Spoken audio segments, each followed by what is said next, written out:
What is up, guys? It's Beige Khakis here. Thank you so much for stopping by, and today we have an exotic preview of an upcoming exotic weapon to Destiny 2 Season of Arrivals. Now, what the heck is an exotic preview? Well, quite simply, although this weapon isn't here just yet, it's actually viewable in-game, and its important information, including stats and perks, is available within the database. So what we're going to do is take a look at that information so you guys know exactly what to expect when this weapon arrives, as well as look at some builds and mods that work together perfectly with this weapon so you can hit the ground running and start using it to its maximum potential. And so, let's get started. Alright, so as I alluded to earlier, you can actually view this new exotic in-game. Simply go to the collections, and if you normally go to exotics under kinetic, you can see there's a classified option. But if you simply tab over to ornaments, you can see one of the upcoming ornaments, and it says exactly what exotic it's for: the Traveler's Chosen. So that is the second exotic arriving to Season of Arrivals later. Now, let's take a look at this weapon. Obviously, it is an exotic kinetic sidearm. Sidearm is actually pretty exciting. We haven't gotten too many of those as exotics. Now, taking a look at the stats here, firstly, it belongs to the 300 rounds per minute sidearm archetype. Now, to give you guys an example of some similar sidearms within that same archetype, we have firstly the Buzzard. This was a ritual weapon, kinetic also, and a lot of players can go out and get this. It is acquired after a quest, and it has a static roll, and it's actually a pretty potent weapon, all things considered. And it's what you're going to see being utilized within the background gameplay. Another common weapon of this archetype is the Translation Theory, like a very common world drop up until recently. I'm sure a lot of you guys have utilized this.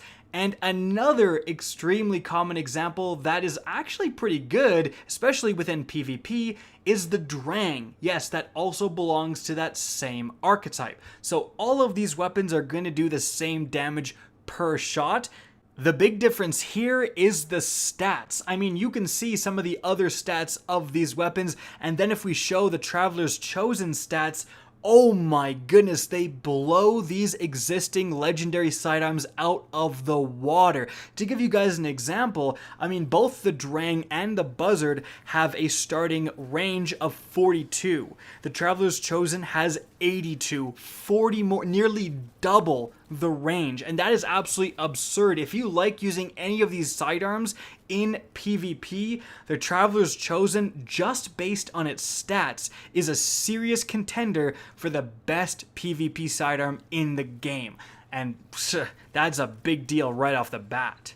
Alright, now let's move on from stats and talk about this weapon's perks. Firstly, its exotic intrinsic perk is Gathering Light. Final blows with this weapon grant stacks of Gathering Light. Now you can consume these stacks, which grants melee, grenade, and class ability energy based on the number of stacks. Moving on from there, it has Quick Dot SAS, then it has Armor Piercing Rounds, and then it has another unique perk here, Gift of the Traveler. Each stack of Gathering Light improves this weapon's reload, handling, and target acquisition. And finally, we have Short Action Stock. And this weapon does come seemingly with a catalyst that you'll be able to unlock, level up, and then equip. Now, that's a very interesting combination of unique perks. Firstly, with the intrinsic perk Gathering Light. So, as you get kills, you're going to get more stacks of Gathering Light. That's pretty simple, but then consuming those stacks by likely holding reload, that's usually what you're going to press with exotics like this. It gives you just a bunch of bonuses, all of your abilities except for your super, and that's based on the number of stacks. Now, this is kind of playing in with Gift of the Traveler, and funny enough, these are kind of a combo and kind of a non-bow, because Gift of the Traveler doesn't want you using up stacks, right? It wants you to have as much stacks as possible all the time because it's going to improve the reload speed, handling, and aim assistance, aka target acquisition.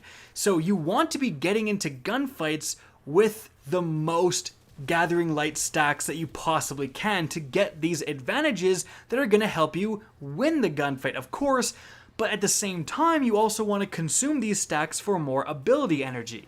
So essentially this means you can use this weapon in two different ways. The first way is just getting kills and having a seemingly permanent bonus to your gun that improves and improves and improves as you get more kills, letting you get kills even easier. The other way to utilize this gun is to get a few kills and then just get rid of those stacks right away and try to put all of the benefit into getting your abilities faster.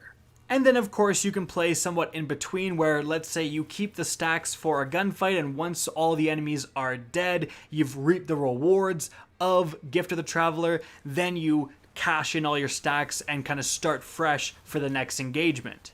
So that is going to be the play pattern of this weapon, and how good does that sound? Well, in PvP, it really depends on the magnitude of, I would actually say, Gift of the Traveler, potentially more so than Gathering Light. If your reload handling and especially that aim assistance is increased to levels that are very noticeable, combined with what we talked about earlier, amazing stats, this could be a PvP monster, especially if you don't need that many stacks of Gathering Light to have a noticeable difference. Like if you can start reaping rewards after only 1 or 2 kills, this thing's going to be pretty powerful.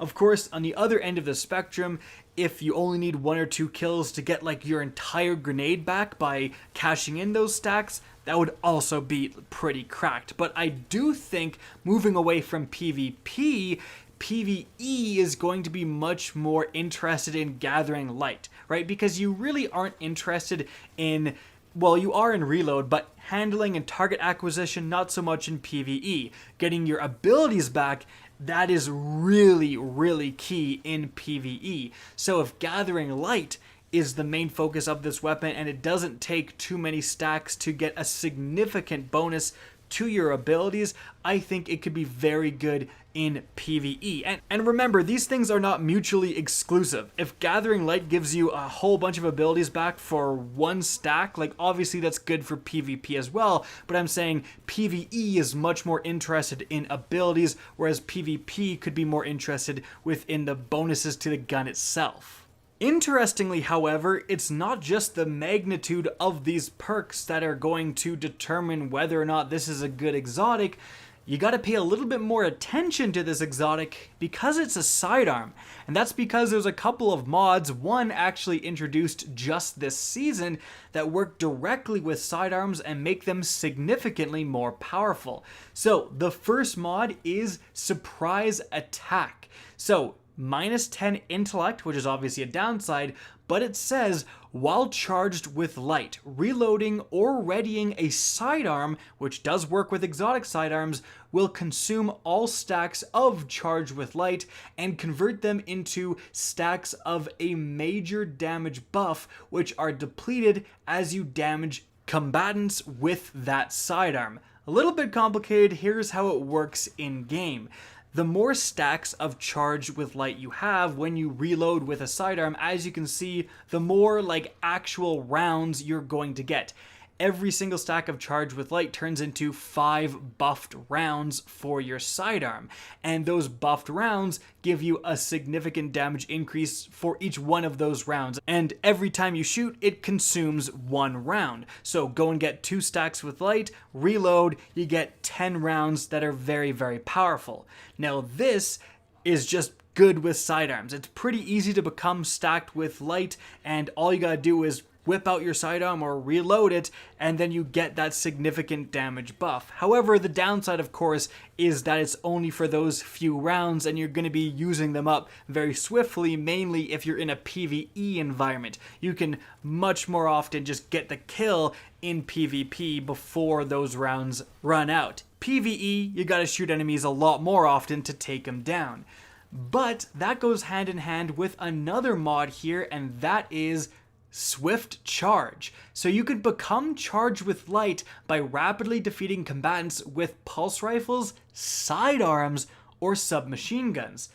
Alright, wow, so you just equip this, and just in the process of using your sidearm, you're going to become charged with light. And yes, this does include getting kills with those extremely powerful rounds. So you get charged with light ×2, you reload, you cash those in for 10 rounds, you get a triple kill or a quad kill with those 10 rounds, let's say in PvE, you're going to become charged with light via Swift Charge again. So reload again, cash those in, and get even more rounds. So you can really just consistently have this significant damage increase up for your sidearm. This combo being available right now in game means that if the Traveler's Chosen is a decent sidearm, if those exotic perks we talked about are very good, and especially, I mean, the stats are already quite good, it means that you can easily slot that weapon into a sidearm build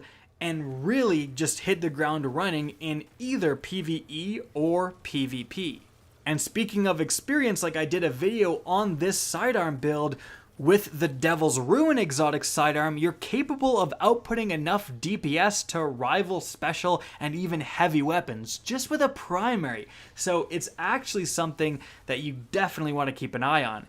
Guys, that's it for the exotic preview today. I hope you enjoyed this video, found it informative, and if you did, please remember to help me out by simply rating and especially sharing this video. If you guys want to see more Destiny 2 content similar to this, don't be afraid to slap that subscribe button. If you want to get in touch with me and keep up to date with the latest channel activity, the best way is to follow me on Twitter at @RickKackis. That's linked in the description down below. Again, I hope you enjoyed the video, and as always, have a good day.